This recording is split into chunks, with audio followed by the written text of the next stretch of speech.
Good morning, everybody. Happy Monday. Oh my gosh, I missed everybody. I'm going to double check that I am live because, it's been 2 weeks since I've done the video. So there we are, live on YouTube. I like it. Yep. That's what we like to see. Okay, it looks like we're in good shape. We have so many things to talk about. It's a brand new month. We've got brand new curriculum. We got to talk about the art show that's happening in like 3 short weeks. So we've got a ton of stuff to go over. I've got lots of supplies and props and things to show you. So we're just going to dive right in. Ready? First things first, let's talk about those preschool classes.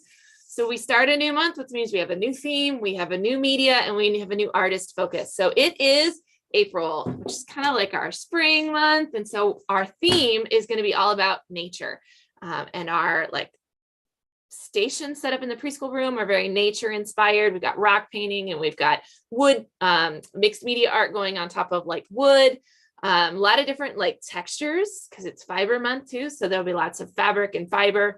And our artist is Monet. So we'll look at some of his water lilies.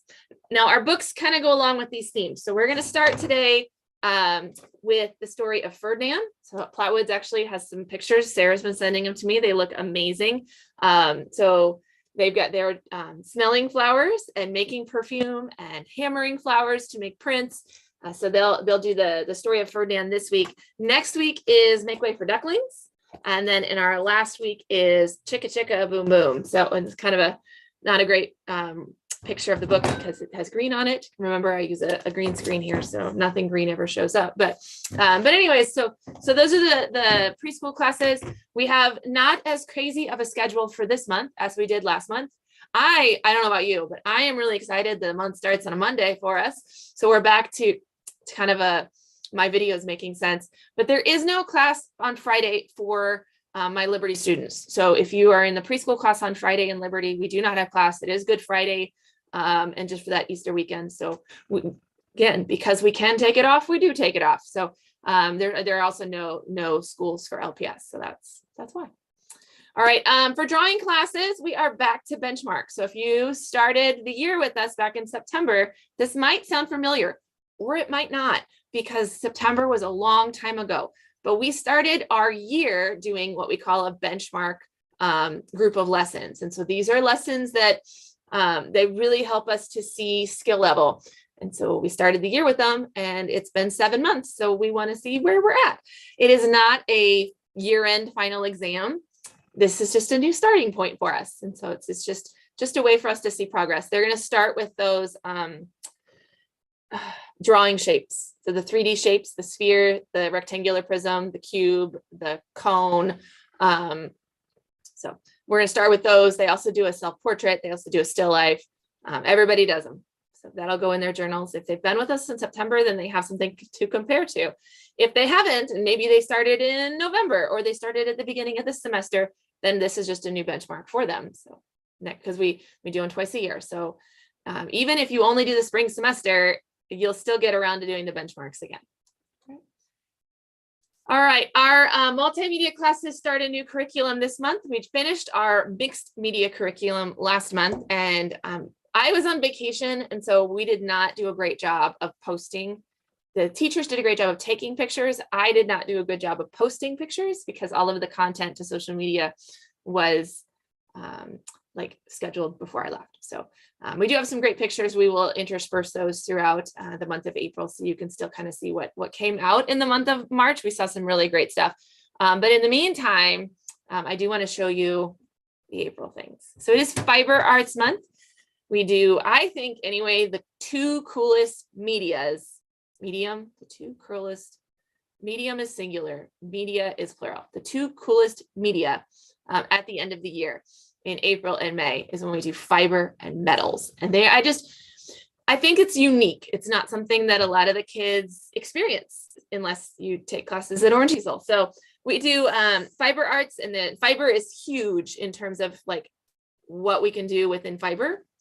And we've done a ton of different projects. We like to rotate through them. So your kid may be sewing this year, and then next year they'll do weaving, or they'll do felting, or they'll do something. So Our young kids, our K1s and second thirds, are going to be embroidering, which we've taught embroidery before. I like embroidery for the young kids because it is sewing, but it doesn't need to hold anything together. So it gives us a chance to introduce needles and thread, and a running stitch and a whip stitch and different things, but it doesn't have to like function. It just has to be cool. So they're going to be making painted embroidery hoops. And so the team got together last night and actually made some examples. This one doesn't have any stitching on it. This is just the first step, and you can kind of see, of course, not really because the green doesn't show up, but you can see the alcohol inks that we used, or not alcohol inks, acrylic inks and liquid watercolors. There's some glitter in there that the instructors used to paint their embroidery hoop. This is like a raw canvas. So this will be step one that everybody will be doing this week. And then in subsequent weeks, this is their background for all their embroidery. So they'll get to use embroidery floss in lots of different colors and really like real needles. They'll learn how to use a needle threader. We will teach them how to tie a knot. Some will get it in a month, and some, we just got them closer. So they may not get it, but our goal is to present it to everybody. So everybody at least has a chance for the whole month to thread their needle and a chance to tie knots. So, so we'll do embroidery to decorate this, and then there'll be some sort of finishing on the outside. We will trim this off, but not before we're done sewing, because we don't want it to accidentally pull out. It will stay on the hoop, and this just becomes the frame of your artwork. For our our middle grades, so our 4th and 5th, and our homeschool, they're going to be sewing.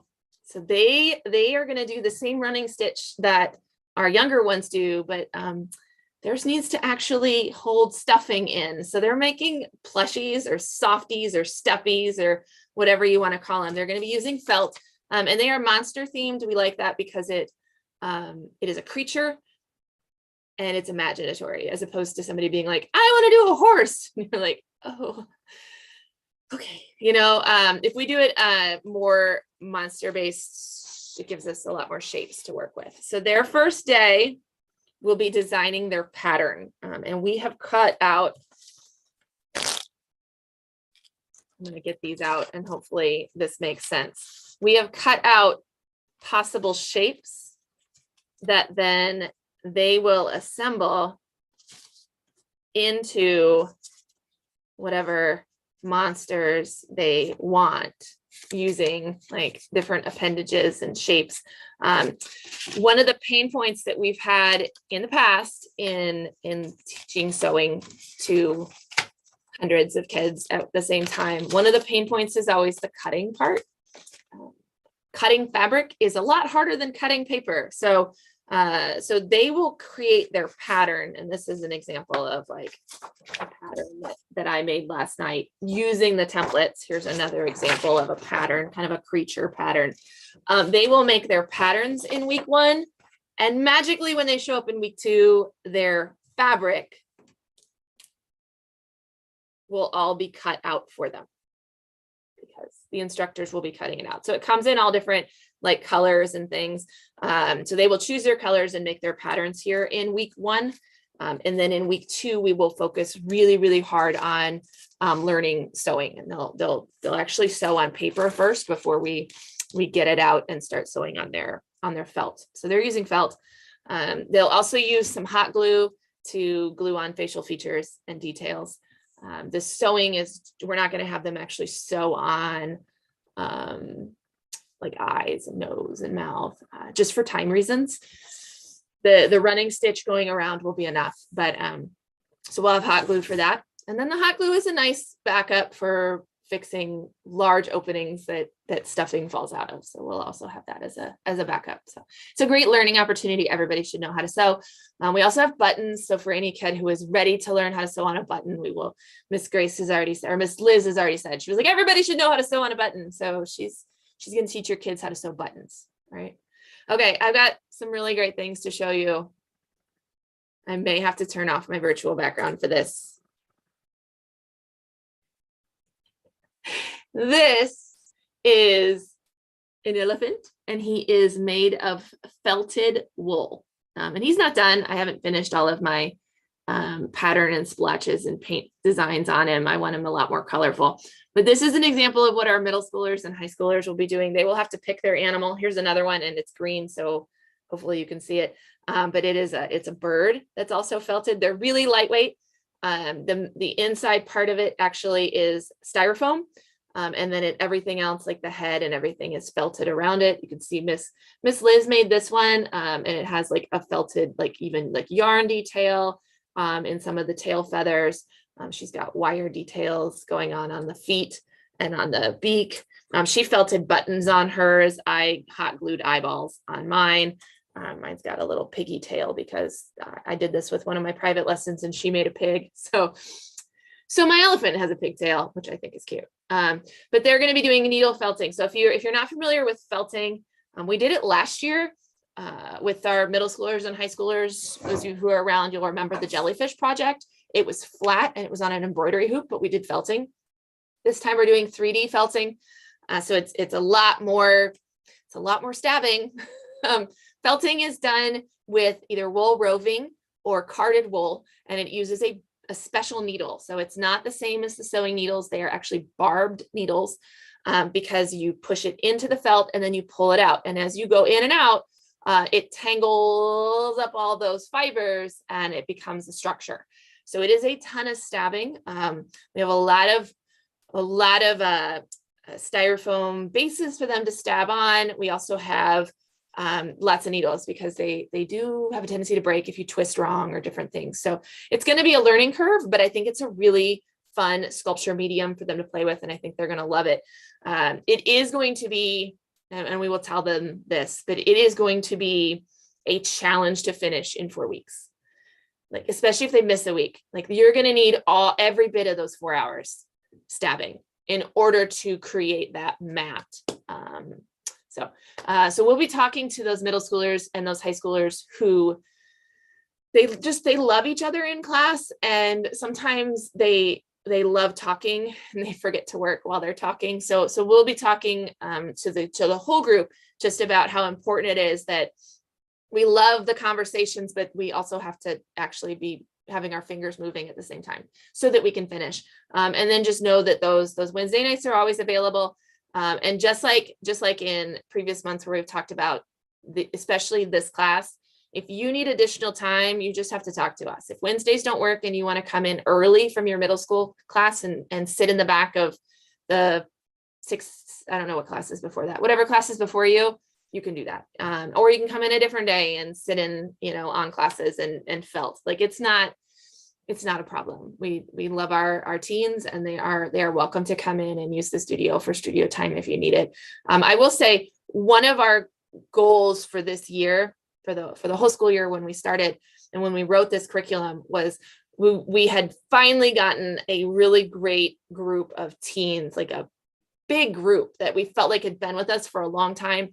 And I wanted to level up all of their projects. I was like, they can do it. Let's get them. Let's really make it a big jump between 5th grade and 6th grade. Like they can do it. And so that's why those projects, a lot of times our middle schoolers, they need additional time. Not everybody, some people work fast. I'm a fast worker. I do everything quickly, like in my life. I just have a very fast pace for everything I do, but not everybody does that. And so we understand that some people might need more time, and that's why that's there. So if you need time, you can totally get it from us. Just work with us on when that is, if those Wednesdays don't work. Okay. All right. Housekeeping stuff. So that's all of our fiber arts curriculum. We'll put a bow on that, and I can't wait to show you, like, as the month goes on, what they create. Okay. We have art show coming up. And so that is on the 23rd of this month, which is like 3 weeks from yesterday. Crazy. It is at Chicken and Pickle. I believe it's 5 to 7. I'll put the details in the email that I send. On the main page of the website, you can now access the art show page. It's from the main header. You can also type it in the search bar at the top of the website and find the page that way. On that page is where you'll find the RSVP. You'll also find submission forms, but I will say, and I have submission forms right here, I will say that the studio has submission forms as well. So we have these. You don't have to print them and bring them with you. just if you want to, we have it linked to the website, but every studio will have printed forms for you. I don't know. I just linked it to the webpage because some people, want to see it. Or they want to bring it in already filled out. And I get that as well. So our deadline for RSVPs is a little bit earlier than our submission deadline because I have to give a head count to chicken and pickle. So we do need an RSVP if you are planning to attend. If you cannot attend, it's okay. It's really optional. You can still put art in even if you're not attending. You can still attend if you're not putting art in. It's totally fine. Everybody is invited. We do have the rooftop, and we will have more people attending than will fit on the rooftop. So it is a come and go kind of thing. If you come and look around at the art, like there are other places you can flow into from our private space. So you can go, if you've never been to Chicken and Pickle, down below from the rooftop is going to be all of the yard games. We will have, I think, at least 2 courts. It might be 3 courts reserved so that Orange Easel families can play pickleball. We'll have paddles and balls, and you can just step in and play a pickup game of pickleball if you want to. There will be light appetizers upstairs until they run out. Same with the non-alcoholic beverages like lemonade, fruit punch, I don't even know, soda, maybe, I don't know, whatever is included in whatever I booked. And then if you want to make a more substantial meal out of it, there will be servers that can take your order. Every time I've been in Chicken and Pickle, they do an amazing job with large groups of getting orders taken and getting them like rung up and got out to you. Like you're not going to wait hours for your plates. Like it's super, this is what they're built for. They do a great job. So submission form wise, this is the form. There's duplicate information on both sides. You do not have to do anything other than fill this out.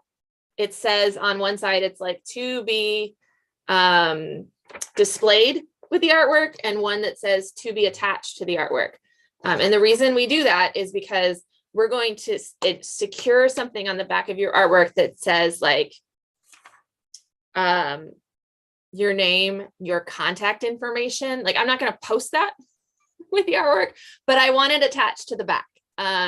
It's also going to have a description of the artwork. So that way, if that paper gets separated, I can be like, I'm looking for a red elephant, and then I can find it, right? Because that happens. It's a lot of pieces of art. Yeah. The one that says that will be displayed with the artwork, that one is like where, like the gallery tags. Sorry, my brain was not working, but the gallery tags. In the past, we have like taken your information and then typed up gallery tags. And last year was the first year I was like, why are we doing this? So you fill out your gallery tag, and that's what half this form is. So use good handwriting because we're going to put it with the artwork. All right. So that goes there. If you have questions on art show stuff, you can reach out to me. The biggest thing is making sure that you have your stuff by the deadline. That is a hard deadline. You cannot count. That's a Thursday, by the way. That 20th is a Thursday. In the past, we've done Friday, and here's what doesn't work with that is because people see Friday and they think Friday at 5 p.m. and we're not here Friday at 5 p.m.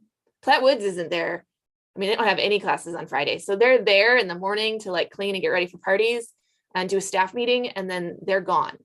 And then we're the same here in Liberty. We're here to clean, get ready for parties. We do a preschool class as well, but and then we're gone by like 1. And so I had some people last year that were like, you said Friday. And I was like, yeah, but I meant like when we were open. So this time I say Thursday. And so you need it by Thursday. Classes on Thursday night in Liberty end at 9, and in Platte Woods end at 8:30. So that's really like, that's your deadline. Cool. Okay. That's the biggest thing. Don't come out to me Friday with like, I have art. Okay. And there's no reason to wait. You can bring them in. We've got a box already in the lobby ready to go for you. And then when that fills up, we'll grab another box.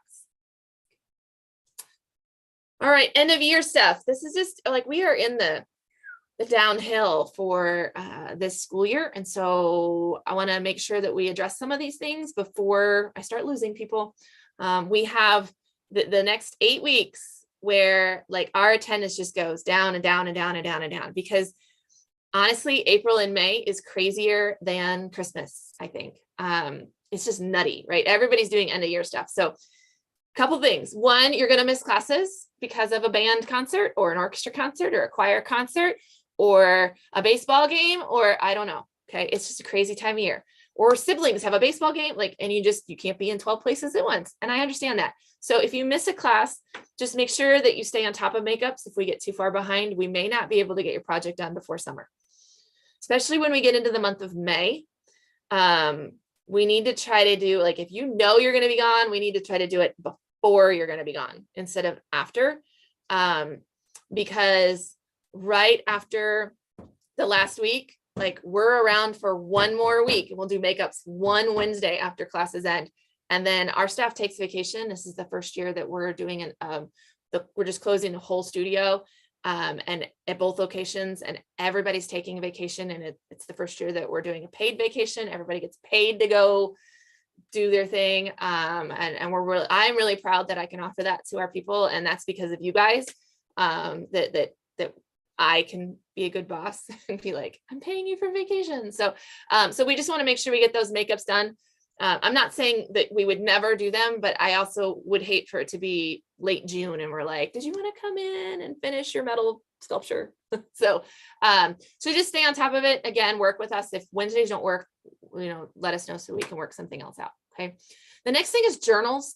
At the end of every school year, we try, like, on the last night to hand out journals. I think this year we're going to try to do it like the second to the last class. Every year we end up with like a whole bunch of journals. And then I feel bad throwing them away. So I have journals still in storage from like probably 2019 because I feel bad throwing them away. But so if you're like going to miss your last class, or say you're doing April, but you're not doing May, we want to make sure that we get your journals to your kiddo. So they each have a journal in class, whether they're a drawing student or a multimedia student or a fundamentals kiddo, they have a journal. And we would love for you to take that home, because I feel bad throwing them away, and some of them still have pages in it. So, all right. And then the last thing is just to tell you, with fall of 2023, what that looks like. So we take a break for summer. June, July, and August are all camps and workshops for the big teens who are awesome. And then the storytime classes, but the regular weekly classes take a break, and we will be back in September. The only exception to that is the Monday night classes. They usually start in August because of Labor Day is kind of funky, but everybody else starts after Labor Day. We do have, usually around the 4th of July, we publish the schedule for the year. So you can see, like, when is the 6th, 7th class, or all the 6th, 7th classes, when are the drawing classes? So you can start to plan out your fall, because hopefully you're starting to get other information about then. So we'll go ahead and publish that right around the 4th of July, and then registration starts August 1st. This year, we are considering a year registration as opposed to a semester registration, just as an option. We might still do like I don't know. It may not be. The date logic doesn't really work. Like, we have to choose whether it's going to be semester or annual. And then monthly will always be an option. So what we might do is have your studio club option be a yearly commitment, like where you go September to May, but we break it into payments. Because I think that would be the biggest thing. It's not that you're like, I don't know if we're even going to be here in the spring semester, but that, I can maybe pay 4 months tuition, but I can't pay 9. So what we would do is your payments wouldn't change. You'd still pay for your semester, the first semester in one payment, and then your second semester in one payment. But that you wouldn't have to re-enroll in December. That's a pain point. That's really messy for me. And so thinking about changing it. So just a heads up, I'll keep thinking about it, but the monthly option will still be there for those of you that are like, whoa, we don't know what we're doing in April of next year. So you will still have a monthly option. Okay. All right. Lastly, ready? Oh, wait, click the right button, Allison. Just a sec. Summer parties. So our calendar has started to fill up. Now we did, after COVID, of course, birthday parties went way down. We haven't ever brought the calendar back to that level of the number of available parties. But we are kind of, I don't think we ever will. I think we're really comfortable with about 8 parties a weekend between the 2 studios instead of the like 20 that we were doing. So we can focus mostly on classes. But just so you know, we're at about a 6-week to 8-week out booking right now for parties. So if you have a like June parties, then the soonest availability in Liberty is June 10th. Everything else is booked. I think Flatwoods has one time in May, and then their next availability is June 10th. So if you have a like late June, July, August party that you want to have, go ahead and get me a submission form so we can get you on the calendar, okay? Especially if you have a studio club discount to use, because we want to make sure we get you guys in. Right. I think that's it, everybody. Trying to think if there is anything else that I need to tell you. I don't think so, but super happy to be back with all of you. I'm excited that it is a new month, and it's April. It's the end of the year. We're going to have a great time. It's going to be a good month. So if you need me, I'm here at the Liberty Studio all week. Fastest way to reach me is on Facebook Messenger or Instagram DM. And you can also send me an email. So I'll talk soon, everybody. Have a great week.